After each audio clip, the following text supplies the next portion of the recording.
The past hides many secrets, and we're here to uncover them. Join us on this epic historical journey. Music plays Hey Everyone, and welcome back to Ancient Architects.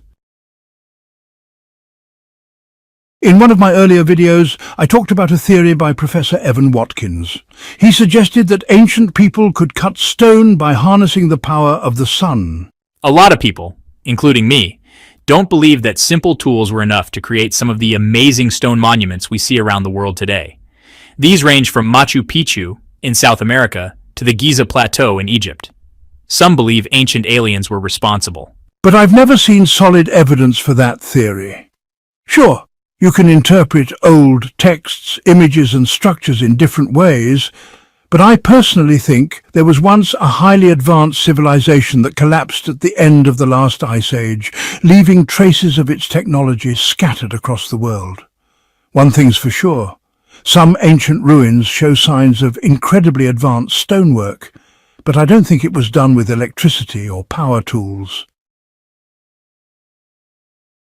I believe they used a smarter method, by tapping into natural forces like the sun, wind, water, or even sound. This kind of technology isn't recorded in history. But if they really used natural forces, there wouldn't be much physical evidence left behind. Just the results, like incredibly detailed granite vases and perfectly cut stone walls with irregular shapes that fit together like puzzle pieces. Stone isn't easy to work with, not like wood or metal, and hard stones like granite or diorite are made of tough, interlocking crystals that can wear down tools before they even make a dent. The old stone and metal tools we're told were used would barely scratch those rocks. So something's missing in archaeology. Even today, working with such hard stones requires diamond-tipped tools and lots of cooling fluid. It's slow and difficult. That's why there's a theory that the ancients might have used sound to do the job. Things like tuning forks, vibrations, sonic drilling, and acoustic levitation all suggest that sound could be used to achieve advanced results. And it's scientifically possible, not just with modern tools, but even with ancient materials. So, how does sonic drilling work? Simply put, when sound vibrations at a specific frequency are sent through a drill bit, or even something as basic as a metal pipe, it can vibrate in a way that acts like a super-fast hammer.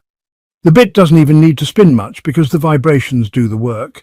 It's faster than regular drilling, causes less tool wear, and uses less energy. You could even turn the handle of a large tuning fork into a cutting tool. Whether it's a drill bit or just a copper pipe, this method can cut through granite. For it to work, the cutting rod's resonant frequency needs to match the fork's frequency.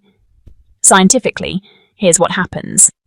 The arms of the fork, called tines, vibrate side to side, moving the bottom of the U-shape up and down. This sends long-lasting vibrations up the cutting rod. The resonant frequency creates standing waves, with maximum vibration at both ends of the rod and a still point in the middle, where you can attach a handle. For example, a tuning fork that's 30 centimeters long and 3 centimeters thick has a resonant frequency of 1100 Hertz.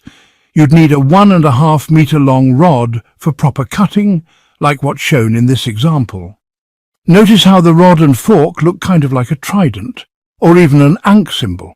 If sharpened, it could be used as a tool. In Egyptian mythology, the falcon god Horus is associated with spears. But maybe the clearest example of sonic drilling is something we've been seeing for thousands of years, the Waz scepter. This object shows up all over Egyptian art and hieroglyphs. It's a long, straight staff with a forked end, sometimes with a stylized tip at the other end. While it's usually seen as a symbol of power and control and tied to myths and religion, maybe it was actually a real tool, a cutting device whose true purpose has been lost over time. The ancient family history of Egypt. What was once a symbol of power might have literally been a tool of power. Historians and mainstream archaeologists often claim that traditional stone and metal tools were used to create massive stone blocks and detailed carvings. They base this belief largely on how stonework was shown in war reliefs from the 5th dynasty all the way to the 26th dynasty. But if you take a closer look at carved granite, it becomes clear that these basic tools couldn't have made certain features, especially the cavity holes. For example, when you look at holes that don't go all the way through granite, you'll often notice a deeper groove around the edge. That's a strong sign the hole was made using a hollow metal tube. Now here's the issue. We're told these holes were made with hand tools and simple pipes. But cutting granite like that just doesn't work unless you've got a constant flow of water. Without it, the drill gets clogged with stone dust, which actually makes it harder to cut deeper. But if you're using sound-based drilling methods, a metal tube can cut granite much faster and more efficiently. Ancient Egyptian art shows people using basic tools to carve stone vases and bowls. But even if they use sand as an abrasive, it wouldn't be nearly powerful enough to grind down hard stones like granite or diorite, at least not with the precision we see in the surviving artifacts. Some of those ancient cuts and tool marks are incredibly fine. What's even more interesting is that many of the most impressive and hardest stonework pieces come from the Old Kingdom, even before the 5th dynasty, and some even date back to pre-dynastic times. It's only from the 5th dynasty onward that we see tools and methods that might have been enough to shape softer stones like sandstone or limestone. The earliest known depiction of a rock drill is in the hieroglyph labelled U24 from Gardner's sign list, first seen in a 3rd dynasty tomb. But some researchers believe this isn't a traditional drill at all. It might actually be a depiction of a tuning fork tool, not a handheld rock drill like we've been told. Some even think they've found ancient Egyptian carvings of tuning forks with wires attached, like on this statue of Isis and Anubis. If true, this could be one way ancient Egyptians made the forks vibrate at a certain frequency for a long time, enough to cut stone, without having to strike them repeatedly with a hammer. Interestingly, there's an old email archived on keelinet.com that tells a strange story. Someone claims that years ago an American friend managed to open a locked storage room in an Egyptian museum. Inside, she supposedly found hundreds of what she described as resonating forks, some as short as 8 inches, others up to 8 or 9 feet long. They looked kind of like wooden catapults or tuning forks, but with a stretched wire between the prongs. She insisted they weren't made of iron, they were steel. Each one looked like a large U-shape with a handle, almost like a pitchfork.